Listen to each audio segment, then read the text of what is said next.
Evangelho de Mateus, capítulo 6, a partir do verso 9.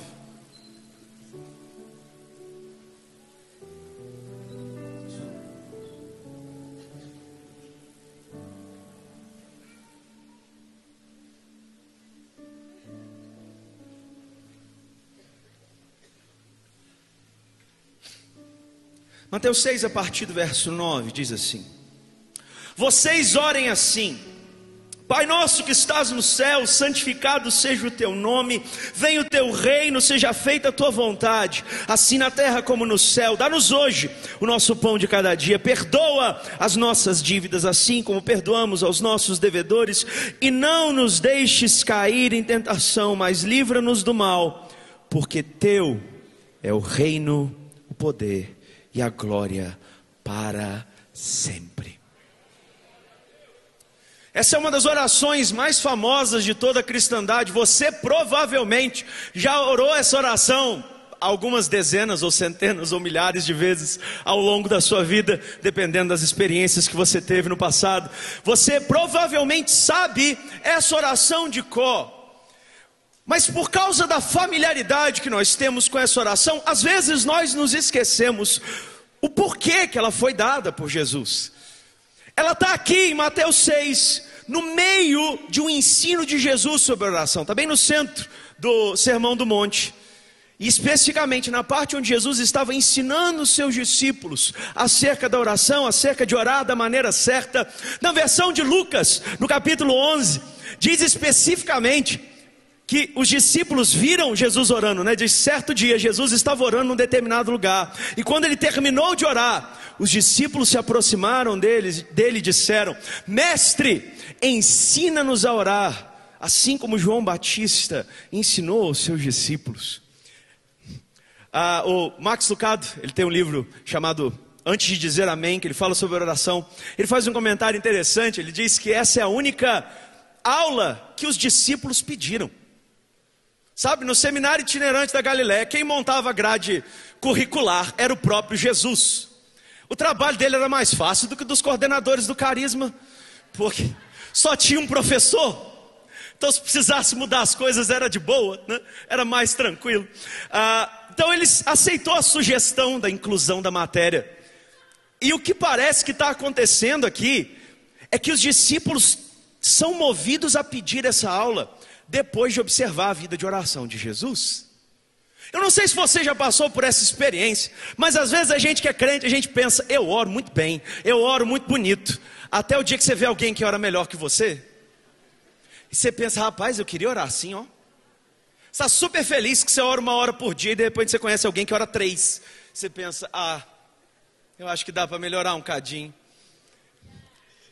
Se você não passou por isso na vida, certamente você passaria se você fosse discípulo de Jesus. Porque ninguém tinha uma vida de oração mais inspiradora do que a dele.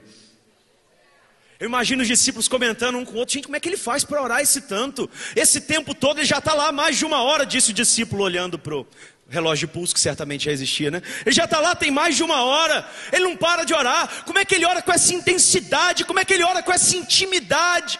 A gente não sabe exatamente o que da vida de oração de Jesus, se era o impacto, se era a constância, se era a intensidade, se era a intimidade. A gente não sabe o que moveu o coração dos discípulos, mas algo, quando eles observavam Jesus orando, algo fez com que eles olhassem para Jesus e dissessem: por favor, nos ensina a orar como você ora, porque a gente queria ser assim, né? Inclusive teve alguém que sugeriu, falou: olha, no seminário do teu primo tem essa matéria assim. Você podia incluir também. É que tinha uns alunos que saíram, trancaram a matéria no seminário de João Batista e foram para o seminário de Jesus, né? Tem alguns que eram discípulos de João e foram para Jesus. No seminário do teu primo tem, fica aí a ideia, né? Você podia incluir. E Jesus, ele satisfaz o desejo dos discípulos de ensinar. E quando ele começa o ensino sobre a oração, lá em Lucas 11, no verso 2, ele já começa ensinando essa oração. Não sei se você entendeu onde eu estou querendo chegar com isso, mas nessa oração existem princípios que, se a gente colocá-los em prática, a nossa vida de oração vai ficar mais parecida com a vida de Jesus. A nossa intimidade, a nossa intensidade vão ficar mais parecidas com a do nosso mestre. Eu não sei você, mas eu fico empolgado de tentar descobrir o que é, para que eu possa ser mais como Jesus. Em especial, eu quero destacar o final da oração. Quero chamar a sua atenção para o verso 13, na parte B, né, do verso. No verso 13 ele diz: e não nos deixe cair em tentação, mas livra-nos do mal, porque teu é o reino, o poder e a glória para sempre. E esse final dessa oração que eu quero destacar nessa manhã. Parênteses para os meus alunos de hermenêutica, eu reparei que está com colchete, viu? Mas fica tranquilo que esse não é um caso isolado. Tem outras doxologias semelhantes nas escrituras. 1 Crônicas 29:11, Apocalipse 5:13. Se você não faz ideia do que eu falei, vem fazer carisma. Fica propaganda. Por quê? Você vai começar a reparar umas coisas na sua Bíblia que você não reparava antes, querido. É divertido. Mas enfim, volta no texto comigo. Porque teu o reino, o poder e a glória para sempre. Você repara que essa parte final do verso 13 começa com a palavra por quê. Essas três palavras que ele vai usar, teu reino, o poder e a glória, elas são importantes porque elas falam do motivo, da razão. O motivo pelo qual nós buscamos a Deus em oração, o motivo pelo qual nós viemos para uma conferência dessa. Veja, Deus está querendo corrigir as nossas motivações nessa manhã. Eu nem combinei nada com o Leozão, então deve ser o Espírito Santo mesmo. Deus está querendo ajeitar as nossas motivações. Por que a gente ora? O que nos leva a dobrar o joelho? É só porque a gente precisa de coisas? É só porque a gente quer coisas? Por que a gente veio aqui nesse dia só para participar de mais um evento? Jesus está nos ensinando quais devem ser as razões que nos levam a fechar a porta do nosso quarto e buscar o nosso Pai que está em secreto. E ele começa dizendo: porque teu é o reino. O reino. Você vai reparar que no fechamento da oração ele acaba retomando coisas que ele já havia dito. O final é como Jesus recapitulando algumas coisas, porque afinal de contas, a oração começa dizendo: quando vocês orarem, orem assim: Pai nosso que estás no céu. Por que nós temos que buscar a Deus em oração? Porque a gente fica muito frustrado muitas vezes com as autoridades que existem na terra, com os líderes, com os governantes. Muitas das autoridades terrenas nos decepcionam, não fazem o que a gente gostaria que eles fizessem, não fazem aquilo que é o certo. Mas a gente precisa se lembrar que nós não dependemos só das autoridades terrenas, porque existe alguém cujo trono está acima de todo poder e autoridade, de todo domínio, de todo nome que se nomeia nos céus e na terra. Existe alguém cujo trono não depende do que está acontecendo na terra. No Salmo 93, o salmista diz: o teu trono está firme desde a antiguidade, tu és desde a eternidade. As águas levantam o seu bramido, as águas levantam o seu furor, mas o Senhor está no céu, muito acima, muito maior do que o bramido das águas é o poder daquele que se assenta no trono. Querido, talvez você veio aqui hoje, você veio aqui para essa conferência e você estava quase afundando na sua igreja local, na sua cidade, no seu trabalho, no seu ministério. As tempestades estavam se levantando, as águas estavam subindo. Mas nós temos acesso àquele que tem poder até para parar o dilúvio. Nós temos acesso àquele que tem poder para dividir o mar ao meio, querido. Nós buscamos ao Senhor em oração, porque muitas vezes nós não temos recursos humanos para sair, mas tem alguém que governa todas as nações, tem alguém que está acima de tudo. É por isso que Paulo, quando ele vai dar instrução para a igreja de Filipos, em Filipenses 4, no verso 6, ele diz: não andeis ansiosos por coisa alguma, antes tornem conhecidas diante de Deus as suas necessidades com toda oração e súplica e ação de graças. Note que Paulo não diz: não sintam ansiedade, porque é natural. Se você vê que a água está subindo e que ela está quase cobrindo você, é natural que você comece a ficar preocupado.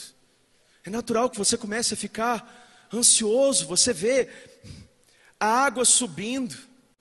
Eu lembro de uma ilustração. Eu trabalhei como missionário no interior do Amazonas, no noroeste do Amazonas, com o povo tucano durante um tempo.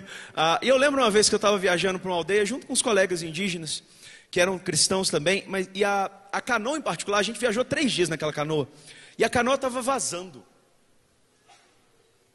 Foram 3 dias olhando e vendo o negócio enchendo e tendo que ficar tirando água. É natural, na hora que você vê a coisa enchendo, você começar a ficar ligeiramente ansioso.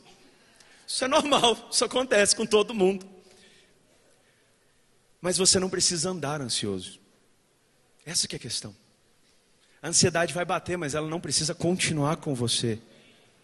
Porque quando as coisas fogem do seu controle, elas não fogem do controle daquele que se assenta no trono dos céus. Quando a gente não conhece ao Senhor, quando a gente não tem intimidade com Ele, é natural que a gente fique preocupado, porque muitas coisas fogem do nosso controle.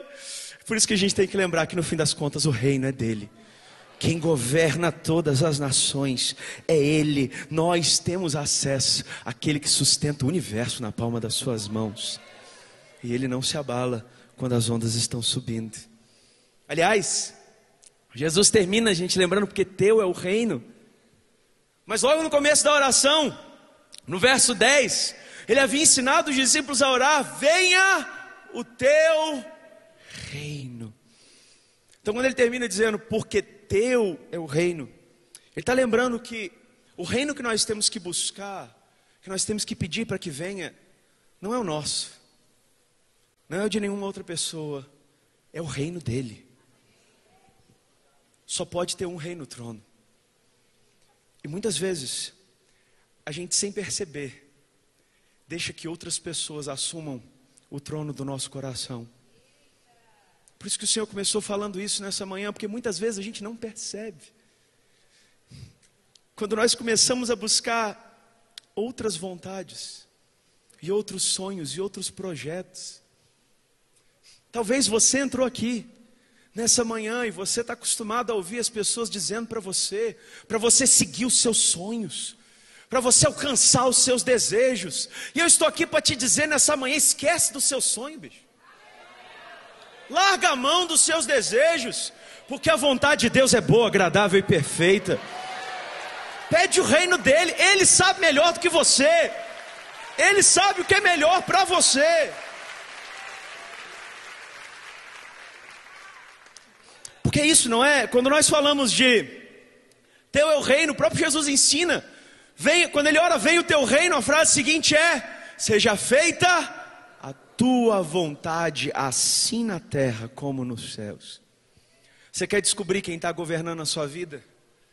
Busque saber quais as vontades que você tem satisfeito. Se você vive a sua vida seguindo as demandas do dinheiro, fazendo aquilo que dá mais recurso financeiro, aquilo que dá mais retorno. Se você vive a sua vida atendendo às expectativas dos outros. Querido, o mundo tem tanta expectativa para a gente. Talvez a sua família tem tantos planos para você, tantos sonhos para você, tantas expectativas. Mas o seu rei é um só. A vontade que você tem que buscar cumprir é uma só. Porque só a vontade dele que é boa, agradável e perfeita. Veja, eu não duvido que o que a sua família deseja para você é uma coisa boa, eles te amam. Eu não duvido que os seus sonhos sejam bons. Você é uma pessoa criativa? Você tem cara de crente? Eu acho que os seus sonhos não são pecaminosos, eu espero que não. Se são bons, você vai ter uns dias aí para Deus te tratar. Mas assim, por mais que eles sejam bons, só uma vontade é boa, agradável e perfeita. Nota que Jesus destaca: seja feita a tua vontade, assim na terra como no céu. Meu irmão, você faz ideia de como é o céu? No céu não tem choro, não tem dor. No céu tem ouro até na rua. Tem problema você ter dinheiro não, você só tem que andar por cima dele, não deixar ele entrar em você, entende? No céu as coisas estão nos seus devidos lugares, querido.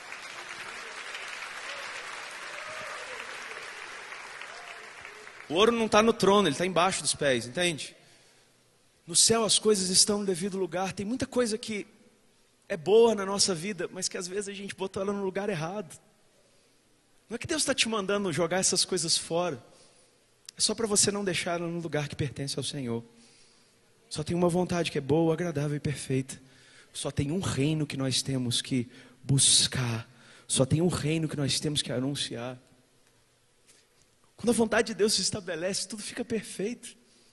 Não há falta de nada. Inclusive, a sequência na oração do Pai Nosso é: dá-nos hoje o pão nosso de cada dia.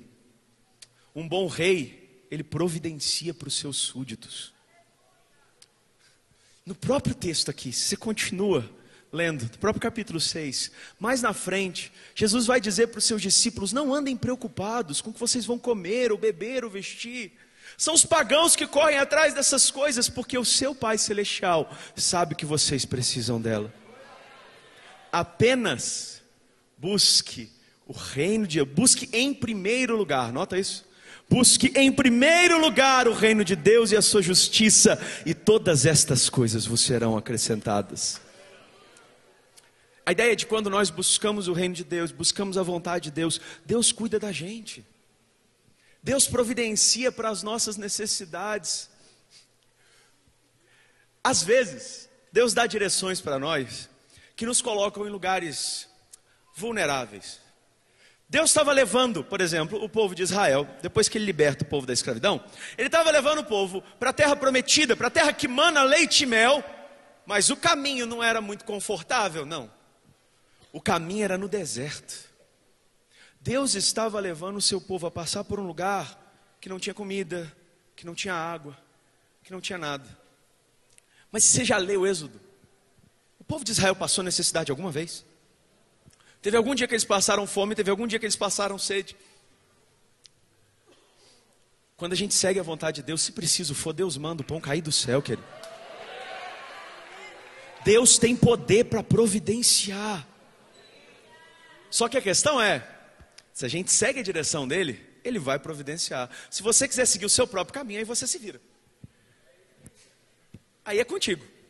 Mas quando você segue a direção dele, fica tranquilo, porque ele assume a responsabilidade. Só parou de cair pão do céu quando eles chegaram na terra que mana leite e mel. Quando nós seguimos a direção de Deus. E eu falo isso, gente, porque às vezes, para seguir o que Deus te mandou fazer, você vai ter que assumir riscos. Lá em 1 Reis, quando Deus direciona Elias a confrontar o povo, a confrontar a liderança, a anunciar que viria seca sobre aquela terra, ele teve que confrontar o rei, ele teve que confrontar gente de autoridade, ele teve que confrontar gente importante. Por causa disso, ele teve que fugir, se esconder. E Deus mandava, diz o texto, 1 Reis 17, Deus mandava corvos para trazerem pão e carne para Elias. Eu sempre gosto de destacar, porque além da carne tinha o pão, porque a carne ainda é de boa, sabe? Você acha carne no meio da floresta, mas pão? Eu não sei como é que você pensa, mas qualquer alternativa é sobrenatural. Ou Deus ensinou o corvo a fazer pão, ou Deus ensinou o corvo a ir na padaria. Não tinha padaria, né? Mas o corvo tinha que bater na casa de alguém para pegar o pão e levar embora. Ou Deus estava dando pão direto do céu para o corvo, né? Deus já fez isso uma vez, ele pode fazer de novo. A questão é, eu não sei como Deus vai cuidar de você, mas eu sei que Ele vai cuidar de você. Quando nós assumimos os riscos de obedecer a Deus, Deus assume os riscos de cuidar da gente. Para onde há direção, tem provisão. Aliás, em Gênesis 22, de onde vem a frase Jeová Jireh, né? Deus proverá. Quando Abraão fala disso, ele diz: Deus proverá para si um cordeiro. Deus tinha mandado ele lá sacrificar o seu filho, e ele vai e sobe no monte, e só depois que ele sobe no monte, que ele vê o cordeiro. Na real, o Deus que conhece o futuro, ele já providenciou tudo que você precisa. Só que ele botou provisão no caminho que ele te direcionou para ir, né? Então, enquanto você vai para o lugar que ele te mandou ir, você pode ter certeza que a provisão está lá te esperando.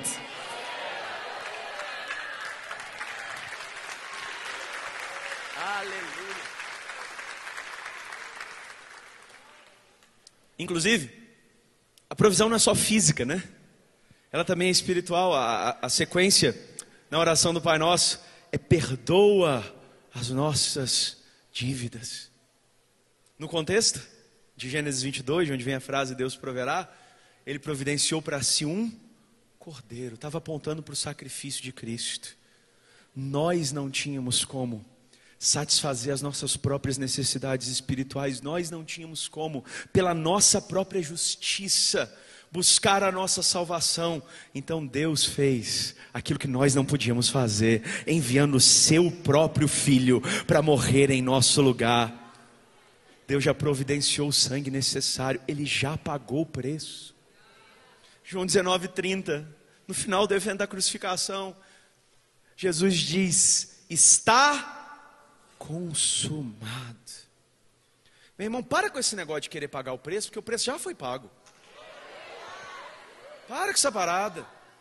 A gente quer fazer por merecer um negócio que Deus está dando para a gente de graça. Primeiro, que o preço era caro demais, você não ia dar conta de pagar. Segundo, que ele já foi pago. Nós desonramos o sacrifício de Cristo quando nós queremos trabalhar para aquilo que Ele está nos dando de graça. Então não faz isso não, para com isso, por favor. Sempre pedindo gentilmente, de coração.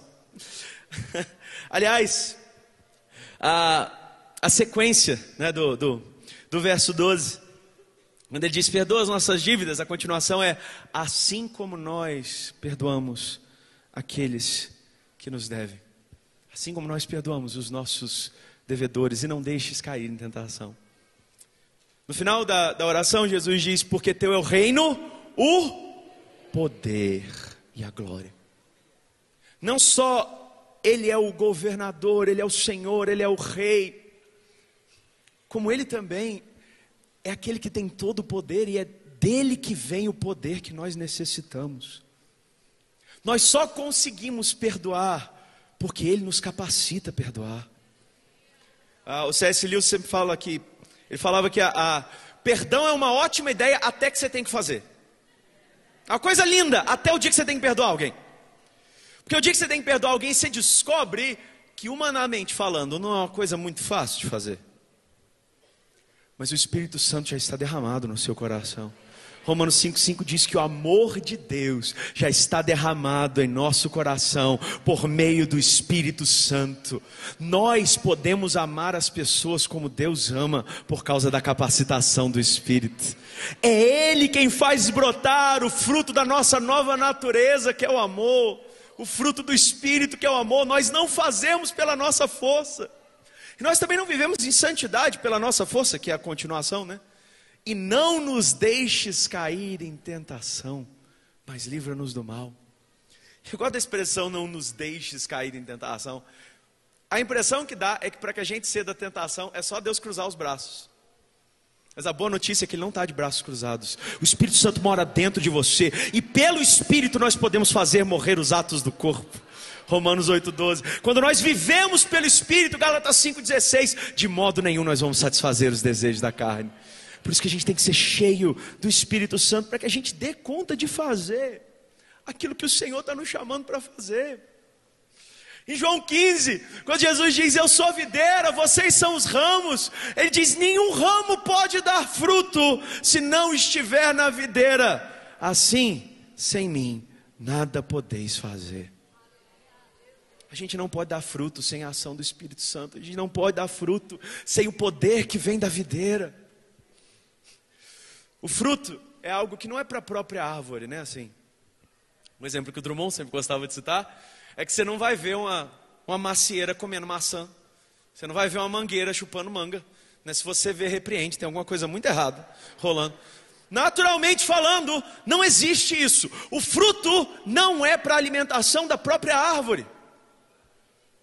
Nós só conseguimos produzir algo que vai servir para a vida de outras pessoas por meio da ação do Espírito Santo. É só Ele que nos capacita a ser testemunha, mas isso é spoiler, é a próxima mensagem.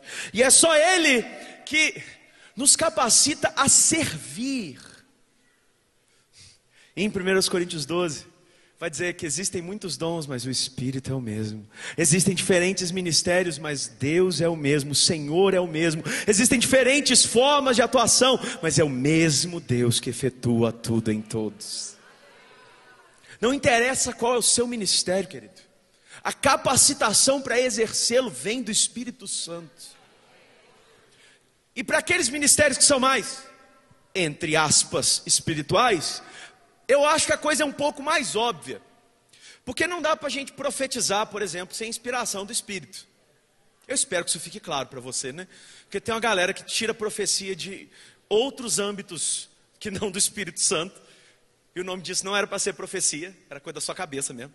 Não tem como profetizar, a profecia tem que partir de Deus. Não tem como profetizar senão pela ação do Espírito Santo. A gente costuma saber disso, mas é engraçado que quando a gente entra nos ministérios mais, grandes aspas aqui, naturais, a gente acha que a gente não depende do Espírito.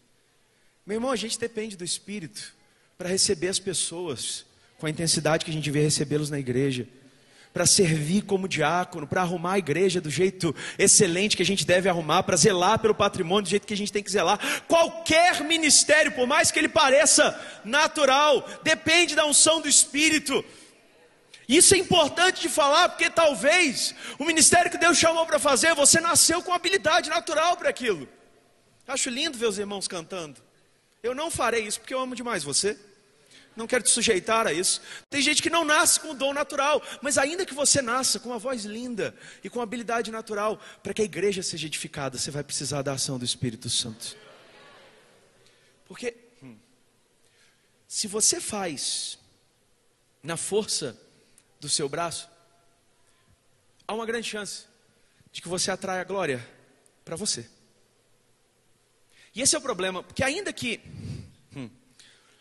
a gente pudesse fazer o chamado de Deus, cumprir o chamado de Deus para as nossas vidas, com a força do nosso braço, a gente não deveria. Ainda que a gente pudesse, deixa eu dar até um passo atrás nisso aqui e falar disso. Ainda que a gente pudesse, porque assim, frequentemente, Deus te manda fazer coisas que você não sabe fazer. Isso acontece, aconteceu com Moisés, lembra? Deus está lá se revelando para ele na sarça ardente, Êxodo capítulo 3, está contando que ele ia lá tirar o povo do Egito, ia falar com o faraó. Moisés ouve aquilo e pergunta, mas quem sou eu para falar com o faraó? E a pergunta de Moisés era muito sensata, né? A gente costuma brincar, outro dia eu estava ouvindo que foi meu professor de grego, Igor Miguel, numa pregação, falando sobre isso. Ele estava falando assim, se fosse na nossa época, na época do coach, na época de falar da autoajuda, a gente ia dizer para Moisés, que é isso, cara, não se diminui, acredita no seu potencial, você dá conta, você foi treinado nas melhores escolas do Egito, Moisés, você consegue, cara. Mas a resposta de Deus não foi essa. Quando ele disse, quem sou eu para ir até Faraó, a resposta de Deus foi, eu sou contigo. Não interessa quem você é, porque não é pelo seu próprio poder e pela sua habilidade que você vai fazer o que Deus chamou para fazer. É por meio da ação do Espírito, é Ele que te capacita. Mas como eu disse, ainda que você ache que dá conta de fazer na sua própria força, você pensa, não, mas eu tenho uma voz bonita, não, mas eu tenho eloquência, eu estudei no seminário teológico Carisma, com os melhores professores, fui aluno da Josiane, fui aluno do Leozão, não, eu consigo falar bem em público. Mas ainda que você consiga, você não devia fazer isso, porque se você faz na sua própria força, você está fazendo o trabalho de Arão, que a gente estava comentando no início da mensagem, que é o trabalho de ajudar as pessoas a fazerem o bezerro de ouro. Só que no caso o bezerro de ouro é você, né? Sim. Paulo fala disso, em 1 Coríntios capítulo 2, a partir do verso 4, ele diz, quando eu estive com vocês, a minha pregação não consistiu de palavras de sabedoria humana, mas de demonstração do Espírito e de poder, para que a fé de vocês não se baseasse na sabedoria humana. A gente acompanha Paulo no livro de Atos, a gente sabe como Paulo tinha sabedoria. Se ele quisesse basear na sabedoria dele, dava. Mas o problema é que ele ia criar seguidores de Paulo e não seguidores de Deus. Aliás, ele fica revoltadíssimo. E a gente vai ver isso na continuação da carta, no capítulo 3. Quando ele descobre que tinha gente atribuindo o sucesso da igreja para ele. Uns diziam, eu sou de Paulo, eu sou de Apolo. E Paulo já começa a falar disso, já sentando o pé. E diz, vocês são crianças. Vocês são carnais. Porque quando há inveja e divisões entre vocês, vocês não estão sendo carnais e agindo como mundanos. Uns dizem, eu sou de Paulo, eu sou de Apolo. Quem é Paulo? Quem é Apolo? Apenas servos por meio dos quais vocês vieram a crer. Eu plantei, Apolo regou, mas Deus é quem deu o crescimento. Portanto, nem o que planta, nem o que rega são coisa alguma, mas somente Deus que deu o crescimento. Não importa o quão bom semeador você seja, querido, só quem pode transformar os corações é o Espírito Santo. Não importa quão bom você seja com o regador, só quem pode dar crescimento para a igreja é o Espírito Santo. Aliás, isso nos leva ao último tópico dessa mensagem. Se o poder vem dele, a glória tem que ser dele. Não pode ser nossa. Teu é o reino, o poder e a glória para sempre. A glória precisa ser dele. E quando nós o glorificamos, na verdade, tudo que nós estamos fazendo é reconhecer que a glória pertence a ele. Aliás, no começo da oração, lá no iníciozinho, ele fala, uma das primeiras coisas que a gente tem que dizer é, santificado seja o teu nome. Deixa eu te perguntar uma coisa, o nome de Deus é santo ou não? O que você acha? Ele é santo. Então por que a gente tem que orar dizendo, santificado seja o seu nome?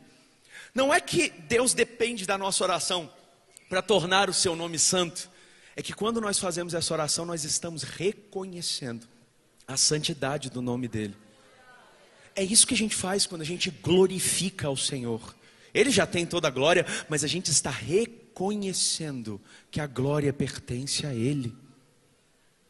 Romanos 11, verso 36. Porque dele, por ele e para ele são todas as coisas. A ele, pois, a glória para sempre. Se tudo vem dele, se tudo é feito por meio dele, tudo tem que ser para ele. Se o poder vem dele, a glória não pode ficar conosco. Que nós vamos ser tentados ao longo da vida a atribuir a glória para a gente, ou atribuir a glória para outros. É por isso que nós começamos essa conferência dessa forma. Porque eu tenho certeza que Deus vai fazer coisas extraordinárias na sua vida nesses dias.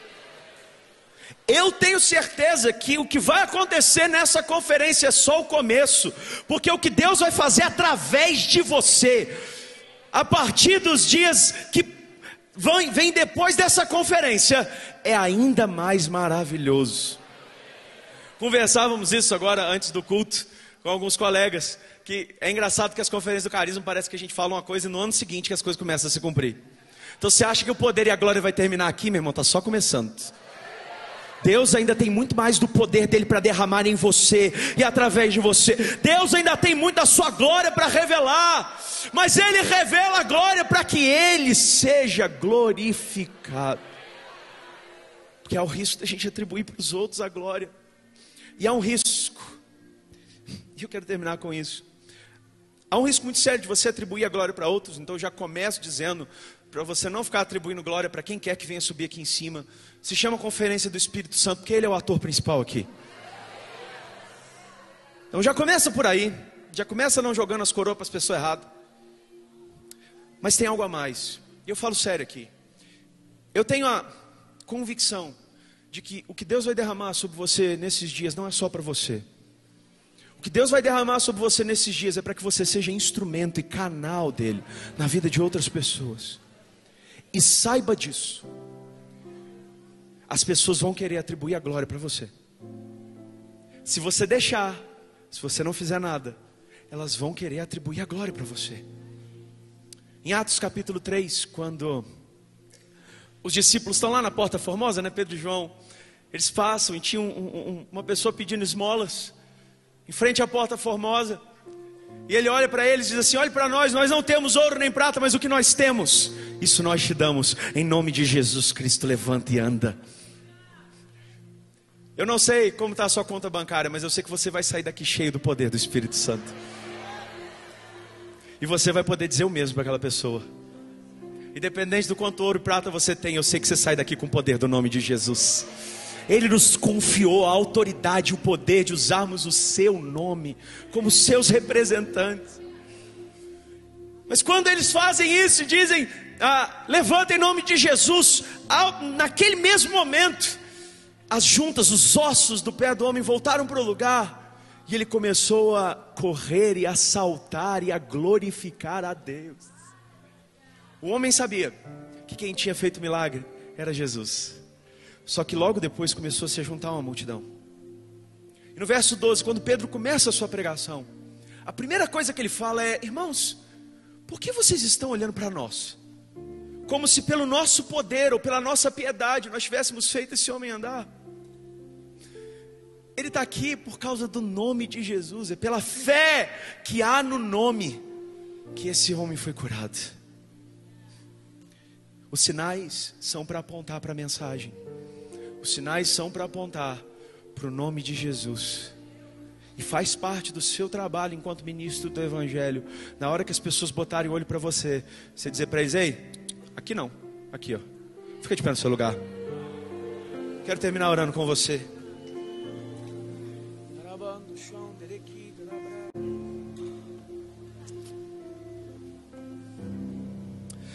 Deixa o Espírito Santo alinhar o seu coração nessa manhã. Deixa Ele alinhar as motivações nessa manhã. Se Ele é o Rei, se dele é o poder, toda a glória tem que ser para Ele. Eu quero te dar uma oportunidade nessa manhã, de você fazer como os 24 anciãos fazem lá no céu, diante do trono e do Cordeiro, e de pegar as suas coroas e lançar aos pés daquele que se assenta no trono. Querido, talvez você chegou aqui nessa manhã carregando um monte de coroas. Talvez você ouviu ao longo dessa semana o quão maravilhoso você é, o quão inspirador é a sua canção, o quão inspirador é a sua mensagem, o quão impactante é o seu ministério. Talvez você recebeu muitos elogios ao longo dessa semana, e eu fico feliz por isso, que Deus está te usando. O problema não é receber o elogio, o problema é ficar com ele para você. Está na hora de você devolver a glória para quem merece.